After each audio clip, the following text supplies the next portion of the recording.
others, they just keep on hanging on till, as I say. Dianne Feinstein? Dianne Feinstein, yeah. Have you seen her recently? Yes. Oh, she's in her, what is she, in her mid-80s too? Yeah, I was just looking at Mitch McConnell. He's 81. Dianne Feinstein, let me just look this up quickly. Nothing will go wrong when I look stuff up quickly. She's 90. Dianne Feinstein is 90. 90 years old. She wouldn't remember whether she stopped in Madrid either. I wouldn't think. Huh? Would you? Huh? If you ask her today. Yeah. There's a lot of that going around. You don't have to be 90. But I'm just saying, I don't know, well, these folks, maybe they just can't get over they can't give up the power. You think? It's a power trip and they can't give it up? You're not going to be president of AFA when you're 80, right? No. Because you want to enjoy life. So, yes. Yeah. 70 is going to be it. It's got to be ego. Nancy Pelosi said she's running for re-election because the Democratic Party, statewide and nationally, need her to raise money. Okay, so Nancy Pelosi said that? Yeah. So that's ego. Right. Okay. Now I understand a lot of name recognition, a lot of influence, but you could step down and raise money. But she's running for re-election. I guess it's just the perks of being in D.C. and you're a senator or you're a congresswoman or what have you, and you're called senator, congresswoman, or congressman. I don't know. It's going to be very interesting to see. We talked about this before. The next 6 to 12 months is going to be wild on the American political scene, unlike anything we've ever seen before. Right. Because Biden could be out because the Democrat Party sees what we're talking about and they go, we can't have him as our candidate. We're going to have somebody else. Anybody got any ideas?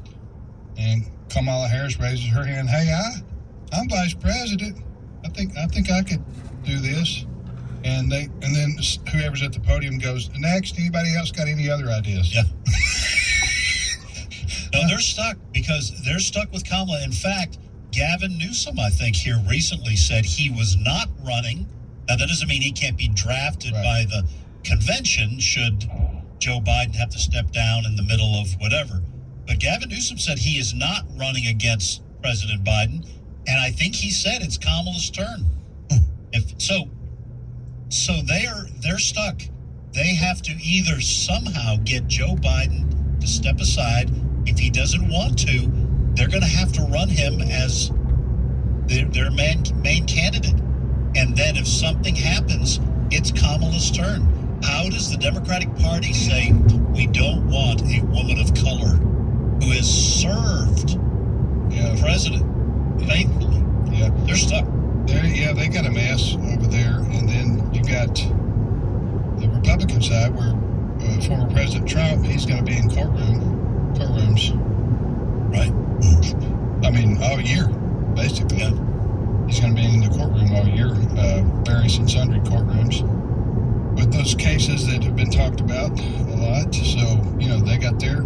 So what are the Republicans? They're going to be voting for they're going to be in a primary season. And Trump's the leader there by far, if you believe the polls. So the Republicans going to elect somebody that's might be ineligible. It is. It's circus quality. 2024, just in terms of all that could be going on.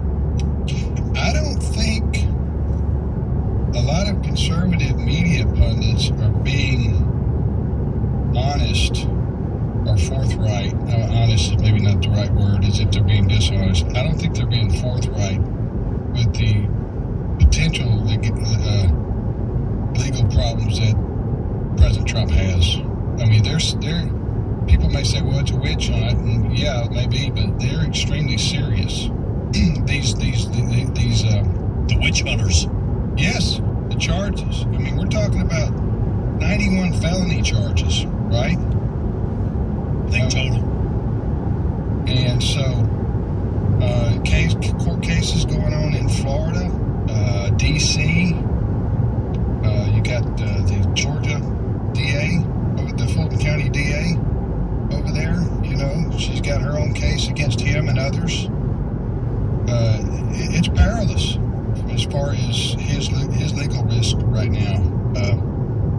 So I'm talking about former President Trump. So it's going to be, like I said, the next 6 to 12 months, it's going to be unlike anything we've ever seen on the American political scene on both sides, Republicans and the Democrats. Right. And of course, you've got a divided House of Representatives. The Republicans have a 5-6 vote margin. Kevin McCarthy's, who knows whether he'll be Speaker Right. any longer. You got the United States Senate, who's almost equally divided. You've got some big Senate races coming up next year, next November. So, it's good. President Trump, he's 77. He's no spring chicken. Now, so it's going to be crazy. Crazy to see what happens. Go ahead, Fred. Yeah, the governor of New Mexico is Democrat Michelle Grisham. There has been some violence in one of the major centers in New Mexico recently. Like Albuquerque or something? Albuquerque, I believe it is. And so over the weekend or late Friday, Governor Michelle Grisham announced that she was declaring an emergency, and she was suspending laws allowing citizens to openly and secretly carry guns in the state's largest city, Albuquerque, for a 30-day period.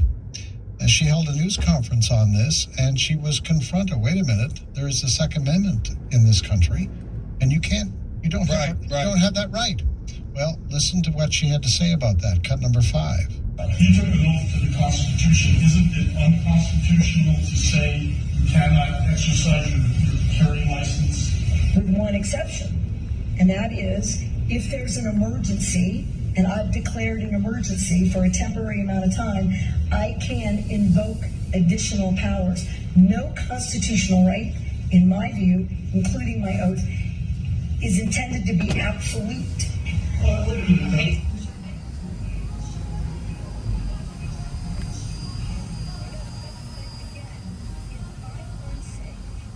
Morning.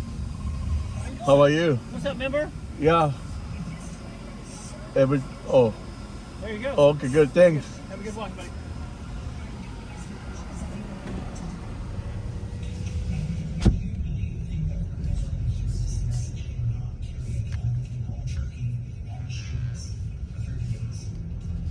No. But here's what I do. It's a pretty resounding message. It's a pretty resounding message. Wow. It's an illegal message. It's an illegal order. Listen, I want to quote from a Democrat. Can I be nonpartisan? Yes. This is California Democratic Representative Ted Lieu. This is what he tweeted. I support gun safety laws. However, this order from the governor of New Mexico violates the U.S. Constitution. No state in the union can suspend the federal Constitution. There is no such thing as a state public health emergency exception to the U.S. Constitution. That's from a Democrat. For him. That's a Democrat. That's a Democrat. And he's a liberal Democrat. Yeah. Right. We even see the danger.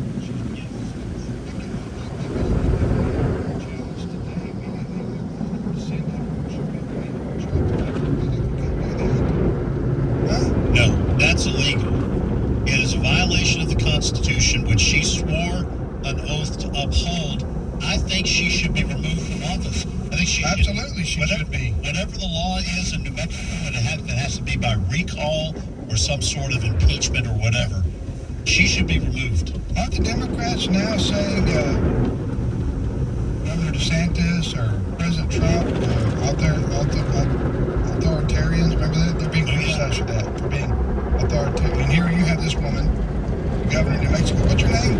Grisham. Yeah, Michelle Lujan.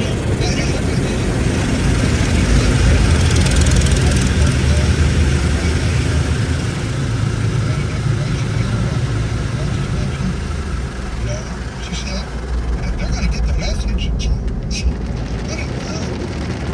Listen, we've seen this. We've seen this from Democratic governors before, not the least of which was COVID.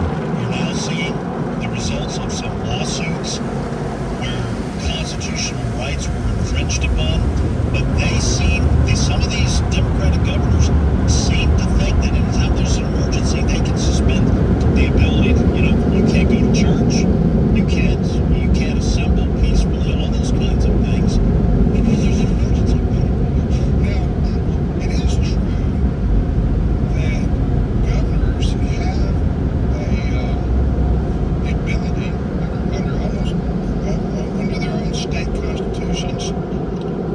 to use emergency powers. Right. In other words, to have martial law in face of a natural disaster or a Curfews. You can institute so curfews. things of that nature. Right. But even those have to are only temporary, and they're for a purpose as I've just mentioned.